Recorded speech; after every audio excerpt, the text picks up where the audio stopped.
Perform করছি, শেষ Asia cup শেষ, এখন চেষ্টা করব সামনে যে সিরিজ আসছে সেটা নিয়ে ফোকাস করা। তো সম্পূর্ণ ফোকাস সামনে সিরিজ আফগানিস্তানের সাথে।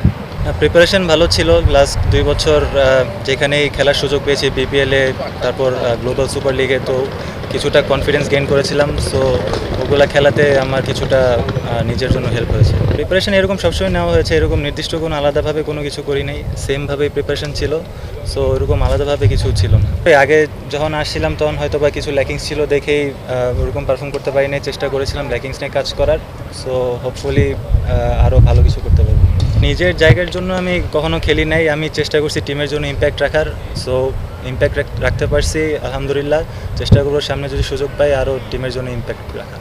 অবশ্যই কাজ করা হচ্ছে, আমরা স্পেসিফিক্যালি সবাই কাজ করছি। ইনশাল্লাহ সামনে যে সিরিজটা আছে ইনশাল্লাহ আমরা আমাদের 100%টা দেব। রেঞ্জ হিটিং, স্ট্রাইক রোটেশন, নতুন বলে কীভাবে হ্যান্ডেল করা, পুরান বলে কীভাবে হ্যান্ডেল করা, সবই প্র্যাকটিস করা হচ্ছে। ফার্স্ট ম্যাচ আমরা যদি ফার্স্ট ম্যাচ ভালো শুরু করতে পারি ইনশাল্লাহ সিরিজটাও আমাদের হবে। So all focus first match. বলেন আফগানিস্তানের বিপক্ষে সার্জায় খেলা, এখানে লাস্ট 5টা ম্যাচের 4টাতেই ওরা জিতেছে। তো সবচেয়ে বেশি চ্যালেঞ্জের জায়গাটা কোন জায়গায় থাকবে, কোন জায়গাটা আসলে ভালো করার খুব বেশি জরুরি মনে হচ্ছে এই সিরিজটা? ওটা জানি না ওরা কয় ম্যাচ জিতছে, বাট আমরা যদি আমাদের স্ট্রেংথ অনুযায়ী খেলতে পারি, আমরা গিভেন ডে আমরা যে কোনো টিমকে হারাতে পারি। সো আমরা আমাদের স্ট্রেংথ নিয়ে আমরা যদি কাজ করি আর আমাদের উইকনেস নিয়ে যদি কাজ করি ইনশাল্লাহ ওটাই আমাদের। Thank you.